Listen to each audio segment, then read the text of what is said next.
Good morning, students. I welcome you all for another lecture on the course Computer Architecture and Organization. From last few classes, we discussed about I/O interfacing concepts. So, in that sequence, we discussed about I/O interface circuits. In that, we discussed about both the parallel ports as well as the serial ports. In today's class, we are going to discuss about the concept PCI bus. Generally, this comes under standard interfacing circuits or standard interface circuits. We straight away enter into the concept.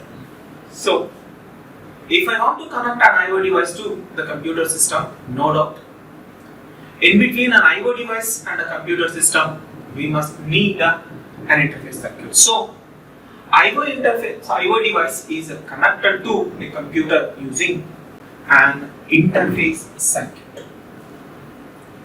We know what is the reason for this, but I recollect once. We are not directly connected I/O devices to the computer system. That means you are not directly connected external devices directly to the computer system, or we are not directly connected or external devices to the peripherals to the computer system. The reason for this is the I/O devices speeds are different, their logics are different, then they are sending different types of information and they are receiving different types of information. That's why we are not directly connected I/O device to the computer system. We only connect I/O device to the computer system with the help of only I/O interface. So that is the first thing. The I/O devices fitted with an interface circuit suitable for one computer may not be usable with the other computer. Absolutely, it is true. Although the interface we use for the connection of I/O device for one system, the same interface it is not useful for to use this connection of a same device to some other system. It is not possible. That means if I connect some I/O device to the computer system with the help of some interface, that is not fit for using of same interface circuit for the connection of same I/O device to some other computer system. So that is the meaning of this. A different interface may have to be designed for every combination of I/O device and a computer, resulting in many different interfaces. I have already told you that an I/O device which is connected to the computer system with the help of some particular interface circuit that may not be fit for some other system. So, we have to go and make a different types of interfacing systems for different combinations of a I/O device and a computer system. So, for example, let you can assume this is some computer system and this is some I/O device. This computer system was connected to this I/O device with the help of some interface. This is let you can assume some interface circuit. So it is connected like this. This same type of interface circuit and for this same type of device, it is not suitable to go and connect to some other computer system. This is computer system 1 and this is a computer system 2. I was unable to use this type of combination to connect this I/O device to the computer system. That's what I am saying in point number 2. Coming to the point number 3, what I am saying here is, I have to go and make different types of interfacing circuits based on the combination of a computer system and an I/O device. So this is somewhat a complex process. For each and every device, we have to go and design some interfacing circuit. It is only fit for some device, it is not fit for some other device. It is a costlier thing as well as it is somewhat a difficult thing. In order to simplify this, what we have to do is, we have to go and make some standard interface. Generally, we are using 3 different types of standards. One is a PCI, that is a peripheral component interconnect bus.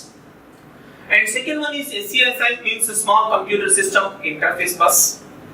And third one is everyone aware of this because of recent days we are using regularly USBs. USB means Universal Serial Bus.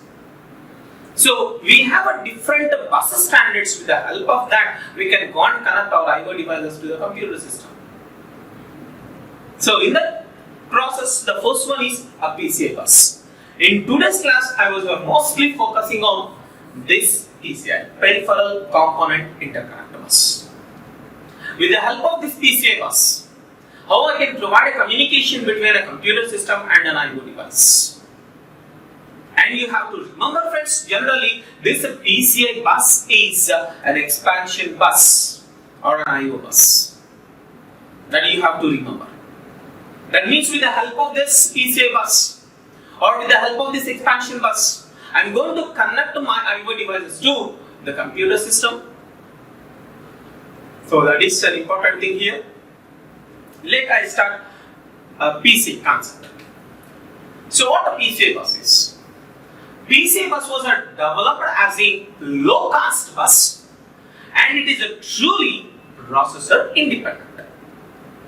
That means whatever the system you are going to make with the help of whatever the processor you are going to use, in order to connect IO devices to that particular processor, you may go and use this PCI bus.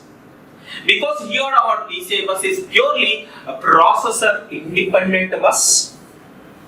That means in your system, it may consist of Pentium processor or some other processor in respect of that.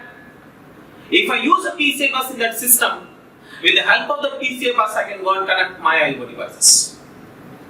So that's why here our PCI bus is a processor independent bus. At the same time, we can clearly say that it is a low cost bus. The cost of the bus is very, very low. It is a low cost bus.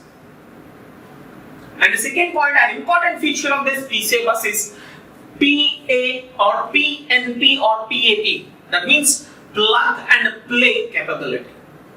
What is the meaning of this plug and play? Whenever if you want a device which you want to connect to the computer system, we can go and straight away connect it with the help of this PCI bus. And whenever we didn't want, we can remove it from the system. That didn't influence your system operation. I repeat my statement, that is, what is plug and play is? If I want to need some IO device connection, we straight away connect it to the PCI bus. As well as we didn't want any IO device in my system, I simply remove it from the PCI bus. It didn't influence the system operation. So that is the important feature of this. And one more important thing is, today's in computers, the most memory transfer involves a burst of data rather than just one word transfer. So here nowadays what happens? In our computer systems, the data movement between the memory elements goes on in terms of burst of data. That means a block of data was transferred instead of using a single word transfer. Why? Because nowadays in the systems we are using a cache memories. We know that the cache memory speed is very high compared to the main memory, and sometimes you can place this cache memory on the processor, and sometimes we use a cache memory in between processor and the main memory. And we know that whatever the information that wants a CPU repeatedly, that information can be transferred by the cache memory if it was present in the system. Whenever the information which is asked by the CPU is not available in the cache, in that incident, it will go and took the data from main memory. In that process, the information is only transferred in terms of bursts, a burst of data, or in terms of blocks, instead of simply transferring of words. I am not transferring a single word. If I use a transfer only a single word, in some other time your CPU asks some other data, that incident also you can go and took the data from main memory. It takes much more time. In order to overcome this difficulty, what we are trying to do is, the information transferring between a cache memory and a main memory must be in terms of blocks. So, that concept we are using right now in our systems. Here the PCI bus is primarily designed for support this type of mode of operation. That means your PCI bus supports a burst of data transfers. It supports burst of data transfers or block data transfers. So what we are using right now in our systems. So this is an important feature. See here guys, this is a simple PCI bus connection with our computer system. So here this host, that is nothing but our processor or a CPU. This host is nothing but a processor or our CPU. So here we have a PCI bridge. It is just like an interface. It coordinates a communication between a host, main memory with this peripherals. Or whenever my host or a processor want to communicating with any one of these I/O devices, it is only passes through this PCI bridge. And here I have a PCI bus. This bus is purely dedicated for a connection of all I/O devices. Here I have a disk, here I have a printer, and here Ethernet connection. So here I connect I/O devices to this PCI bus. And your host or a processor can communicating with these devices with the help of this PCI bus. And here one more bus may be present in between a CPU and a main memory communication, that we can call as a local bus. Local bus. So with the help of this local bus, CPU can communicate with the memory through this PCI bridge, as well as whenever our processor want to communicating with these I/O devices, that instead it will go and use a PCI bus. So from this what we can understand, generally this PCI bus is one type of I/O bus, because this bus connects I/O devices to our computer system. And sometimes this is we can also call as expansion bus. Expansion bus. This is also used for the connection of I/O devices to the computer system. And here important thing is the PCI bridge, which coordinates a communication on this PCI bus with the computer system. That means this bridge coordinates a communication between your processor or a CPU with the I/O devices or with your peripherals or external devices. So from this diagram what we can understand is, generally the PCI bus is used for the connection of I/O devices to the computer system. Here I am not bothering about what the device speeds, all these things. If I use a PCI bus in my system, I can go and connect any I/O device to it. I didn't face any problem in that. Right. So next, the bus supports 3 independent address spaces.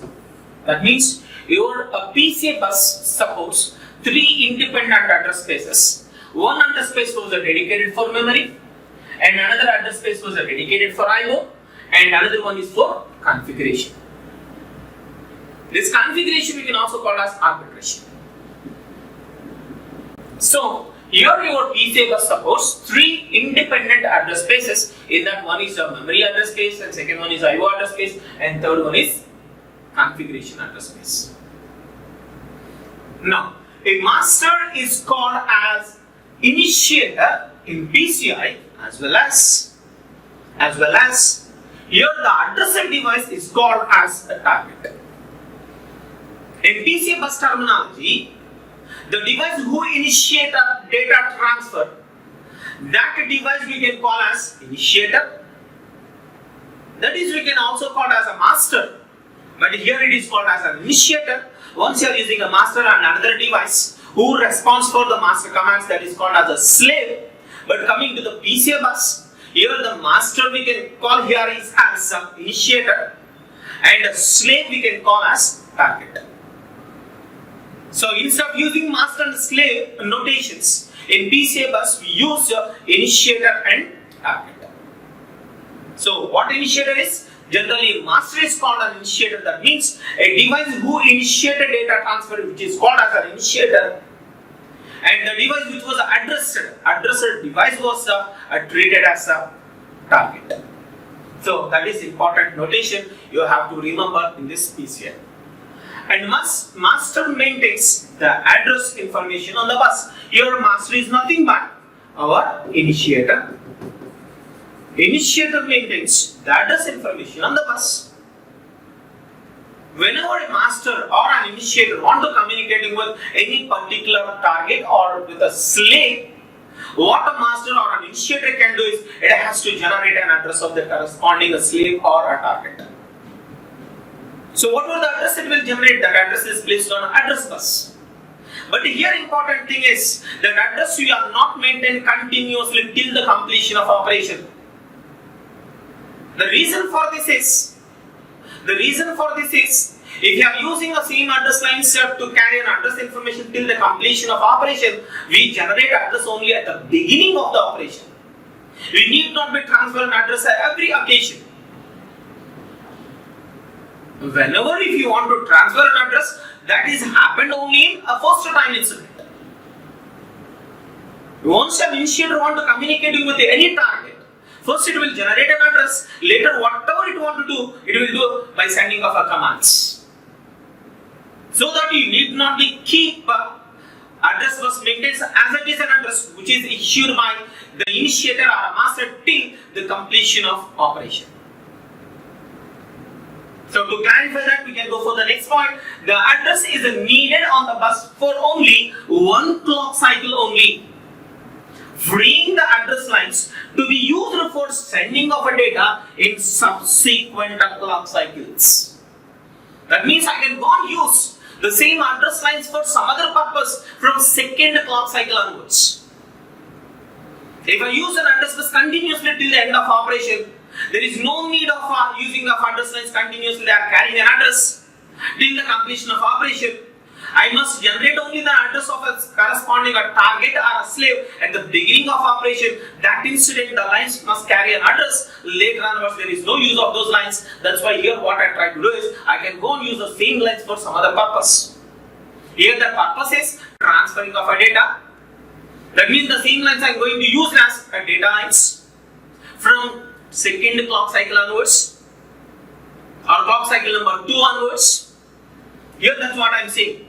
The address is needed on the bus for only one clock cycle, freeing the address lines to be used for sending of a data in subsequent clock cycles. From second clock cycle onwards, I would like to go and use the same lines for carrying of a data.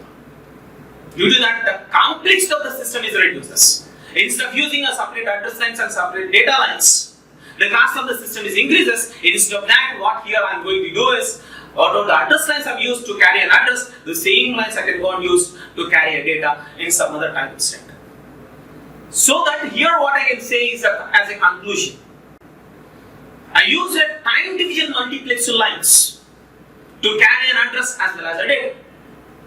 That means I use the common signals which can carry an address as well as the data in different time instants. It is very clear to us guys, in first clock cycle of every operation, an initiator or a master generates an address of a target or a slave. That incident, that bus only carries an address. That incident we can call that bus is an address bus. In later clock cycles onwards, that is from second clock cycle onwards, the same lines are used to carry a data.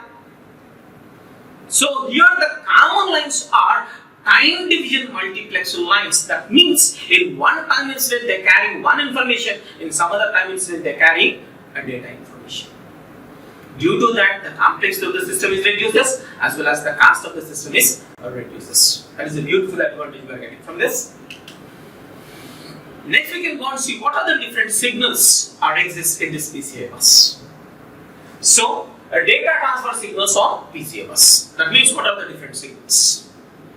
The first signal as usual clock. So if you have a clock, what it indicates is no doubt your PCI bus is synchronous bus. Your bus is the synchronous bus.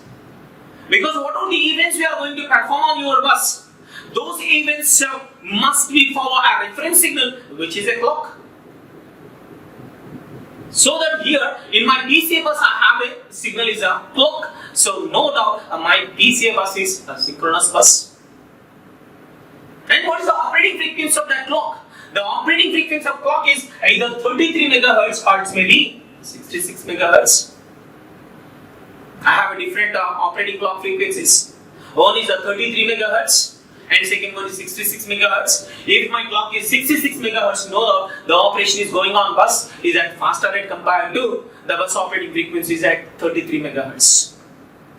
The reason for this we know that because frequency is inversely proportional to time period. If you increase the frequency, no doubt time period can be decreases. So here I have two operating frequencies for my PCI bus. And the next signal is a frame. Next signal is frame. Generally this signal is sent by an initiator to the target to give the information about the current data transfer operation, what is the duration of it. That information given by a sender or an initiator to the target with the help of this frame. So that's why here what I can say is frame is sent by initiator to indicate the duration of data transfer. How much time we are going to take to transfer a data between an initiator and a target to indicate that what a master or an initiator can do is it will activate a frame signal. If you observe this here friends, a frame followed by we have hash symbol. That hash symbol represents generally this frame is up to low signal. This frame indicates up to low signal. And coming to the next, it is AD. AD means address slash data lines. A represents address and D represents data. Just now I told you that. That is, we have a time division multiplexed address and data lines. The width of this particular bus is a 32-bit bus. That means whenever it carries an address, it carries total 32 bits at a time. As well as it is act as a data bus, at a time it will carry 32 data bits at a time. And we have one more variant of a PCI bus which may have address and data lines. So width is extended to 64 bits. I have two variants with the width of address and data bus. One variant is with a 32-bit bus and another variant is a 64-bit bus. And one thing is very clear, this address and data lines are time division multiplexer lines. Time division multiplexer lines. Time division multiplexer lines. That means one time instant these lines purely act as an address lines, in some other time instant the same lines can be act as a data lines. And next one is a C/BE hash. Here C represents command, C represents command, and B represents byte enable. B represents byte enable. So command / byte enable. Generally, this is a 4 command / byte enable signals. I have 4 byte enable signals or 4 command signals here. It may extend it to 8 when your address and data bus width is extended to a 64-bit. What's the secret here? What is the logic here? If it is a 32-bit bus, the number of bytes we can transfer is 4 bytes. For each byte we need an enable signal, so that here 4 byte enable signals. Your bus is extended to 64. In it I have total 8 bytes are exist. To enable those bytes we need 8 byte enable signals.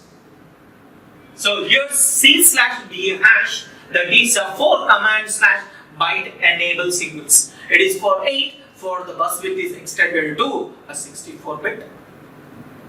And one more thing is, it is also a multiplexer signal, because one time incident the signal is act as a command signal, and some other time incident it can be act as a byte enable signal. And here we have one more important thing is, this is C/BE hash. That means this signal is equal to 1. That means the logic level carry of this particular line is 1. That indicates it is belongs to command. It is belongs to the command. If the same signal is equivalent to 0, then it is act as a byte enable signal. So it is a command / byte enable signal. And thereafter we have IRDY. That means I represent initiator, RDY represents ready, initiator ready signal. Again here we have a hash symbol that indicates this initiator ready signal is act to low signal. Act to low signal. And similarly we have TRDY ready. So TRDY hash that represents target ready. signal, again it is also active low. And one more signal is a WSL hash, that means device select, a response from a device indicating that it has a recognized data address and it is ready for data transfer transaction. That means generally this signal is activated by the target. Whenever the target is ready to participating in a data transfer, after recognizing the address which is issued by the initiator, then it will activate this dev cell signal. Again it is active low signal, because here also we have a hash. And coming to the last signal, ID cell, that means initialization device selection. Initialization device selection, again it is also active low signal, guys. These are the different signals which are present in a PCI bus. So coming to the last, that is how we are doing a read operation on this PCI bus. PCI bus read operation, that means an initiator want to read something from a target. How it will do?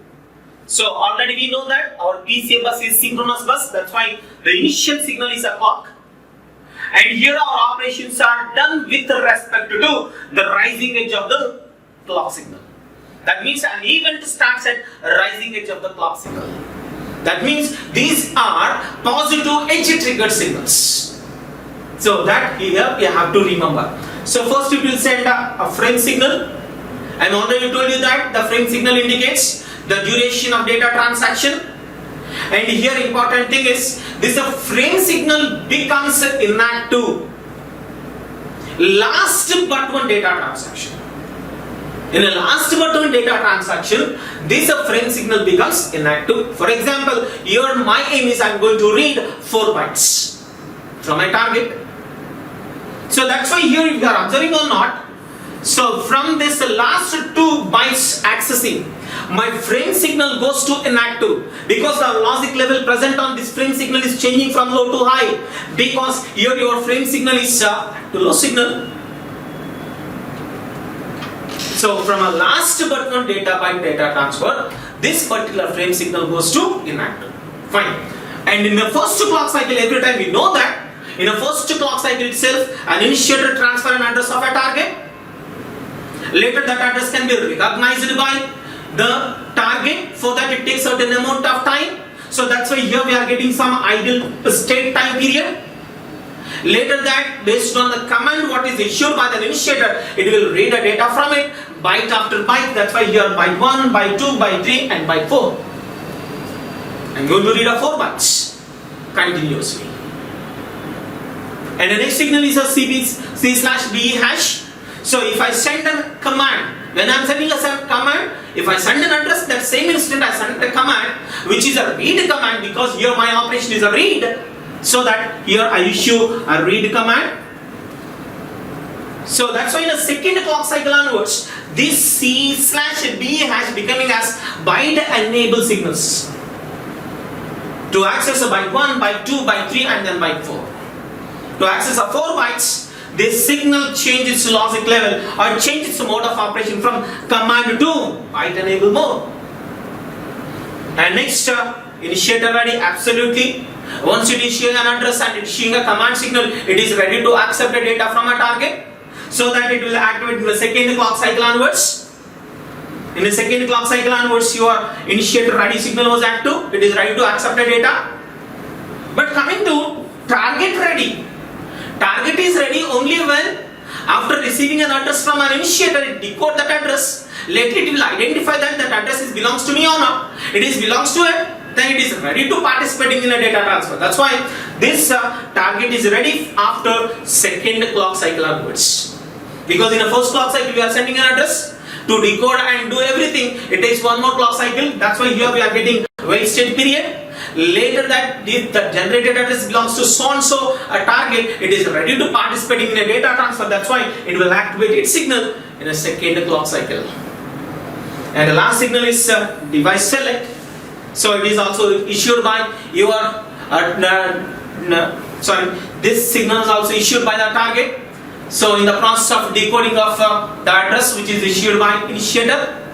So once you are observing all these things, what happens is these signals are active only at the rising edges of the clock pulse, and that is one thing. And second thing, they do not have a sharp edges because it is not an ideal case, it is a practical case. That's why we are getting these type of edges. You remember that.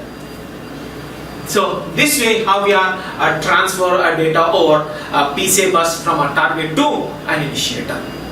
Thank you for patient listening. We will meet in next class. Thank you very much.